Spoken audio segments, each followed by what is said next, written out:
Hello everyone, my name's Chuck, playing as Escapades in State of Survival. I'm just your good old casual gamer who just happens to be a nerd and who likes doing spreadsheets for everything. In this video, I'm going to break down the Underground Shadow event. First off, what's Underground Shadow? It's a 5-day event, which is a part of Migo or Yith and Yith. It comes once every stage. It's basically a full-blown version of the Plague Zone event. There are probably many guides out there that describes Underground Shadow in detail, so I would refer to that if you wanted to know a basic understanding of what it looks like or what it is about. I've probably named this video as How to Dominate the Underground Shadow event or something like that. And you have clicked on it because you wanted to know how to do exactly that. And that means I'm not going to cover the basics. Other guides would have done it. In here, I'll be focusing on advanced techniques. So before we start, I'd like to warn you in advance. This is a video with lots and lots of talking. I also tend to go into tangents, so apologies in advance. However, I have broken down everything into chapters, and you can navigate them by using the timestamps below. You can also find this list of timestamps if you have a look at the video description, and I'll also be including it as the pinned comment down in the comment section. If you want to skip to a particular section, just click on it. Okay, let's begin. I am not the strongest player in my state. Yeah, I'm in the top 10, but there is a considerable gap between myself and the top 3 players. I'm what they call a min-maxer. I like to plan everything down to the smallest detail. I find the weak spots in things, and I hit those spots, exploit it, using the least effort to produce the most impact. The results speak for itself. This is the current ranking in the Underground Shadow event as I am rendering this video. That's me at the top, and there's a wide lead between myself and the second placer. Now, before I give you the full picture, I would like to start you with the foundations. I will introduce you to concepts that would serve as building blocks to aid you in your understanding of the whole thing. The first concept is something that I would like to call the wave progression. You will see this when you hit normal mob tiles or boss tiles. In other words, when you are not doing squad exploration or explorer mode. But behind the scenes, I think both tile and explorer mode use this. If you look at your mob tile attack reports, you will see a summary showing your cell samples gained, research points gained, then below it, a section showing the combat data such as the troop count. This is fixed at 3,000. That's 1,000 infantry, 1,000 riders, 1,000 hunters. Then there's the enemies killed and the number of waves you have defeated. On the right hand side is the feature suppression, providing you with a bonus to troop lethality. If you expand the combat process section, you will see the number of enemy troops per wave, how many you have killed, how many of your troops survive each round, up until the wave where they finally get overwhelmed. Obviously, the more powerful your troops, the more infected they kill per round, which in turn allows them to survive more waves, which in turn means more points. And that brings me to the next concept, which is the damage cap. Based on numerous testing in the previous underground events, and repeated testing every underground event since the very first one, I have consistently hit the so-called damage cap every event. What is this damage cap, you ask?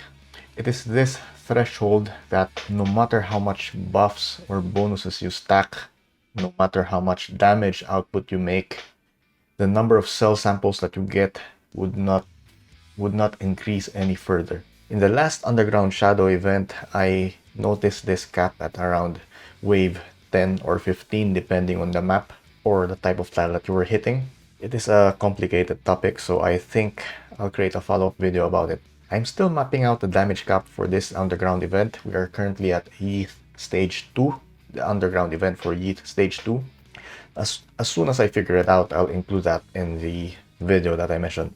The cell samples cap is closely tied to the damage cap, in that the more waves you survive, the more cell samples you gain, but eventually the number of troops in each wave gets so large that no amount of damage that you could stack or buffs that you could gain would be enough to get you to the next wave of troops, wave of infected. Now that is the damage cap. However, you could still increase the number of cell samples that you gain by taking the appropriate research. There's a research tech called cell samples, I think. But there's also a limit to the number of levels that the cell samples go. And that is what I mean by the cell samples cap. And that brings us to the next chapter, which is the research and its quirks. Speaking of research, research also has a maximum cap to its level. Here's a clip I recorded from a past Underground Shadow session where I maxed most of the research tech. There are research that max out at level 8, some at level 10, and others at level 15.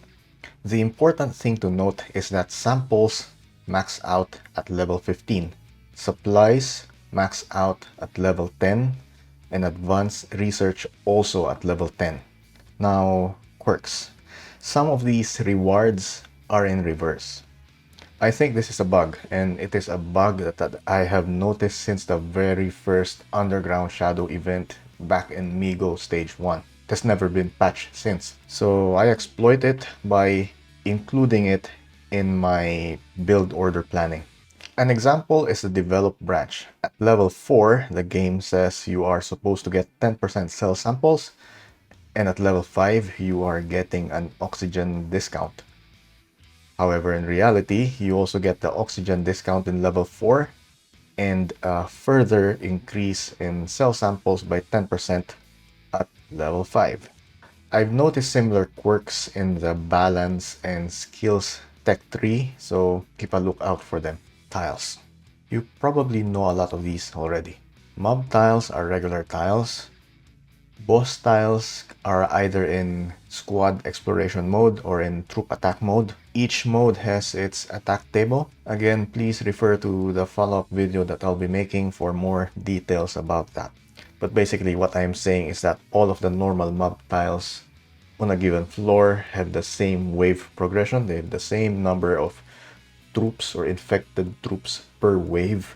However, boss tiles in troop attack mode follows a different table from the regular mob tiles. And of course, squad mode entirely different. In squad mode, the multipliers are much higher, the payout, so you get to reach the cap, the damage cap, earlier as opposed to regular mob tiles. But of course, it costs more in terms of oxygen tanks. I've also noticed that in Yith Stage 2, the boss troop attack mode follows the same weak wave progression as the previous stage. Also different this time is normal mobs have a much higher, much more difficult wave progression, but they also pay out more than the last round.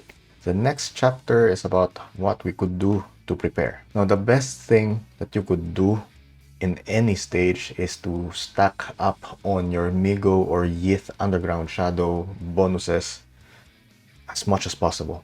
These things provide a very huge boost, a very huge help in the early game, especially when you haven't built up your research tech yet and you don't have a good enough set of bonuses to work with. Secondly, talents do not count, so you don't have to worry whether you're in war or on eco.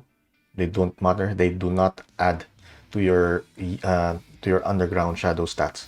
With that said, buffs do not apply either. Don't bother using buffs. It won't work.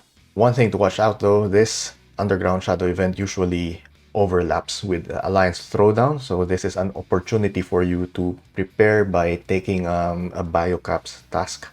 That way, when you purchase those oxygen tanks via biocaps, there. You can probably tell that I've been working on this video over the course of a few days. My appearance has changed quite a bit. I trimmed my beard. Now let's move on to the overall strategy. I believe there are 3 distinct phases, and in each phase you are going to focus on one specific strategy. First off, this is the early game strategy, and that's where you focus on doing squad exploration hits. The first phase of the strategy mainly involves leveraging on the higher damage multiplier on the squad attacks compared to the damage multiplier of tile hits. When you first enter Underground Shadow, you'll start with 480 oxygen tanks. At this point, attacking bosses in squad exploration mode will yield more cell samples per oxygen tank, or what I would simply call the yield. Unfortunately, no bosses are still unlocked and you are above the maximum oxygen capacity, which is 240, so I would want you to burn that extra 240 oxygen tanks on any tile. You will want to try and rush to develop level 2. Otherwise, try to stack as many bonuses as you can from the other research trees. Try to stay just under 240 oxygen as long as you're online, and wait until the path to the first boss is cleared. Then dump everything into it. Once your oxygen tank level is low enough, go ahead and purchase more tanks for biocaps. If you remember to take the throwdown task, then that's 2000 caps right away. Keep sniping boss tiles and build your research. Once you get to develop level 2, the oxygen cost for squad exploration will go down to 15 oxygen from 16. This will make your squad yield jump considerably, making tiles even less profitable at this point. However, I like testing regular tiles once in a while to see where my damage is at. Eventually, you will get to the point where the bonuses you picked would bring your regular tiles yield close to matching your squad exploration yield. Once you get there, it is time to move on to the next phase of the strategy. Keep in mind that the different bosses might need different strategies. The best setup for me is a maxed Mike and Miho, and your strongest brawler hero. Both Mike and Miho provide passive skills that boost your damage.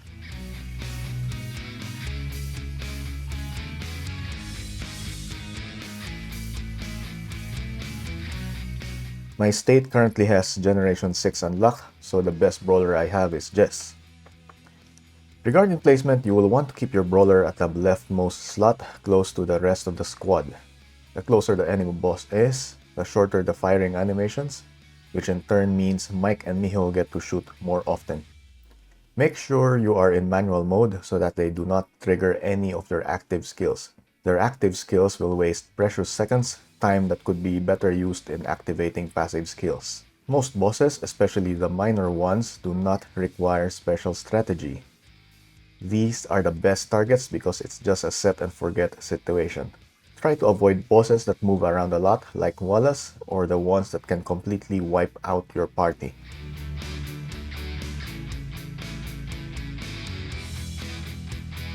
Here's clips of some boss fights and how I deal with them.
In the mid-game, you are now at the point where your regular tiles yield is more than your squad exploration yield.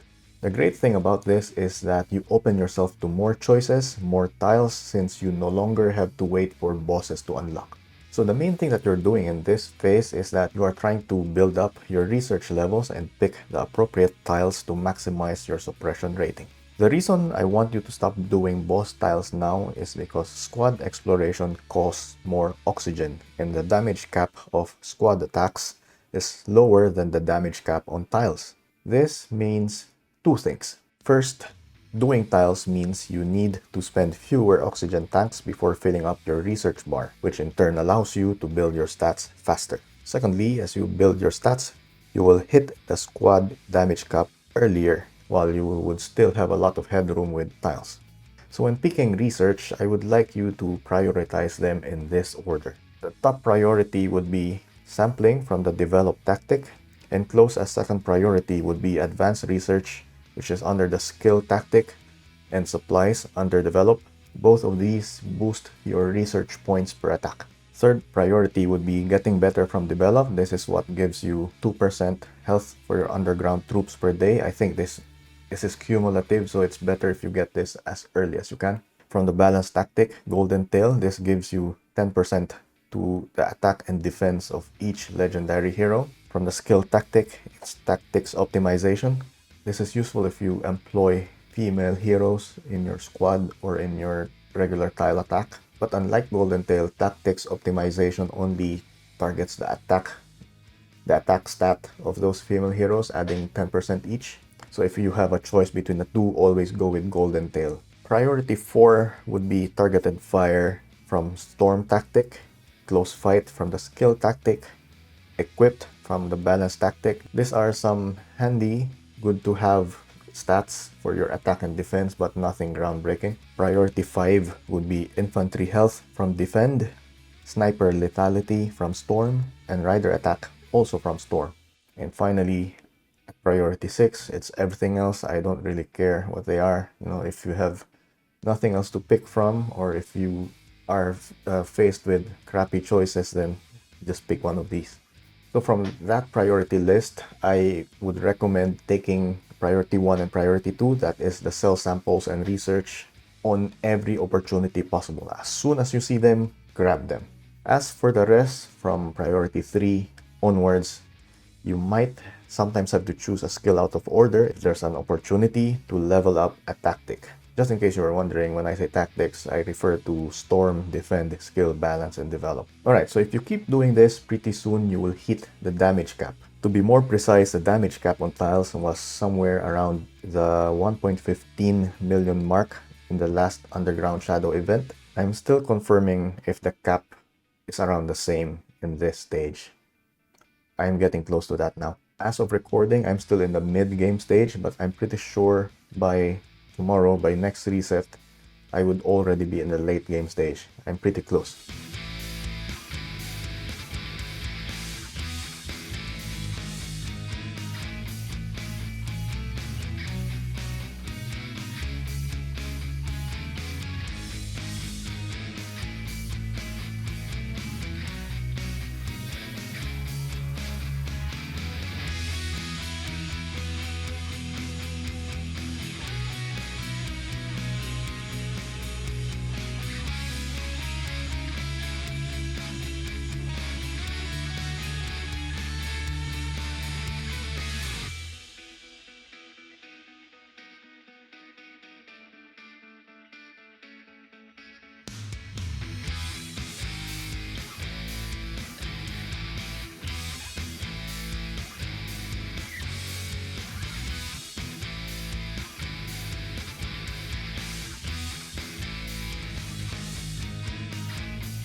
Once you hit the damage cap, keep raising your damage boosts anyway as long as you have maxed the priority 1 and 2 techs.